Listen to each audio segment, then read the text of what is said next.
वस्समाइ ज़ातिल बुरूज।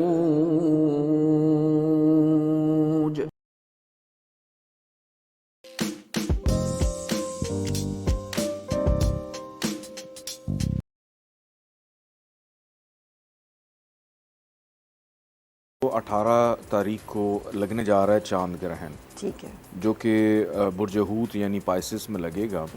और इसकी इब्तिदा 18 सितंबर को सुबह 5:41 पर हो जाएगी और 7:12 पर ये ग्रहण लगना शुरू हो जाएगा। और फिर उसके बाद इसका जो ख़ात्मा है वो सुबह 8:15 पर होगा।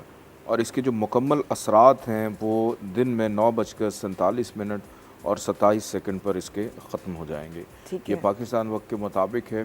और इसके अंदर चूँकि पाइसिस में लग रहा है, यहाँ से बैठकर ये इम्पैक्ट डालेगा। बिल्कुल इसके ऑपोजिट आता है वर्गोस वालों के ऊपर भी, सही। उन पे भी इम्पैक्ट करेगा और कैंसेरियंस को तो करता ही करता है। अच्छा। तो इस वजह से ये 3 ऐसे ज़ोडिक साइन हैं जिनको बहुत ज़्यादा केयरफुल रहने की ज़रूरत है। बल्कि चांद ग्रहण के लिए नमाज आयात होती है जो कि सुन्नत भी है, पढ़ी जाती है। जिसे नमाज कुसूफ भी कहते हैं। जी, नमाज कुसूफ व खसूफ होती है।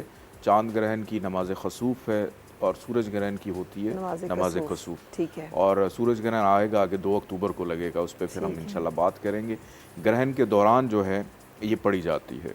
और हस्ब तौफीक वाइट कलर की चीज़ों का सदका आप इस वक्त निकाल भी सकते हैं, क्योंकि चांद ग्रहण एक ऐसा प्रोसेस होता है जो इंसान की फीलिंग्स, इंसान के जज्बात को बहुत ज़्यादा डिस्टर्ब करता है। अच्छा। और जब वो डिस्टर्बेंस आती है, ऐसा नहीं होता कि कोई ग्रहण जो है आपकी ज़िंदगी में कोई बहुत बड़ी ख़राबी पैदा करता है।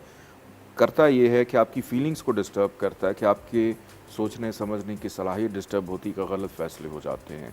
और कुछ नेगेटिव एनर्जीज़ होती हैं। मोस्टली हम लोग कहते हैं वो ख़वातीन जो प्रेग्नेंट हैं वो इस वक्त में घर के अंदर रहें, बाहर ना रहें, चूँकि पाकिस्तान में ऐसे भी सुबह दिन निकल चुका होगा, तो उस वजह से इसका इम्पैक्ट वैसे भी थोड़ा सा कम होगा। सही। और वो अफराद जो कोई नया काम शुरू करना चाह रहे हैं वो इस वक्त में उसकी इब्तदा ना करें।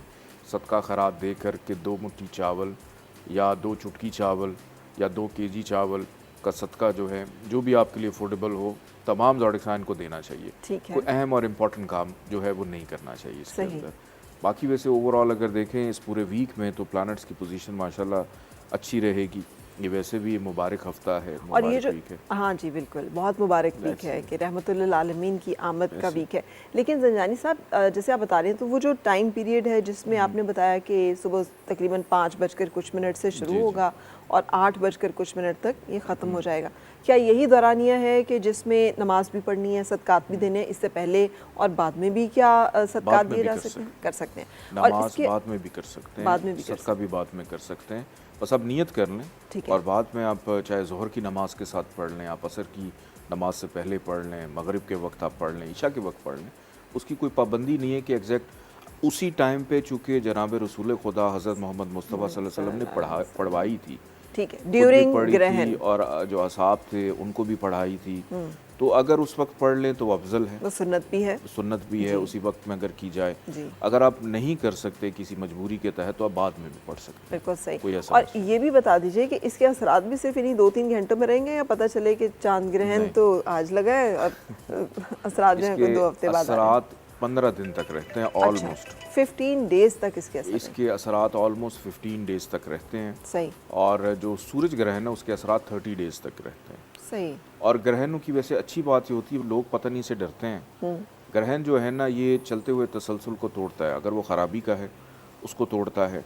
कि फॉर एग्ज़ाम्पल आपने किसी से जान छुड़वानी है, आप किसी रिलेशन से तंग हैं, आप अपनी नौकरी से तंग हैं, आप कोई आदत से तंग हैं, तो ये इतना अच्छा टाइम होता है कि आप अपनी इस्लाह करना चाहते हैं तो इस वक्त में आप अपनी उस आदत को भी छोड़ सकते हैं, उस ताल्लुक़ से भी किनारा कशी। इस वक्त में अगर आप किसी से किनारा कशी इख्तियार कर लेना तो वो इतना शोर नहीं मचाता, कहते ठीक है अच्छा जाने दो। आपने जॉब छोड़नी है, रिज़ाइन देना है, कि ख़ात्मे के लिए बहुत अच्छा वक्त है। ठीक है। बीमारी जो एक तवील अरसे से चल रही है उसमें शिफा नहीं मिल रही है, उसका डायग्नोज नहीं हो रही है, उससे जान नहीं छूट रही है, तो ग्रहणों के अंदर होता ये कि आपकी उस चलती हुई चीज़ों को ये तोड़ता है और एक नए इरा का आगाज़ करता है।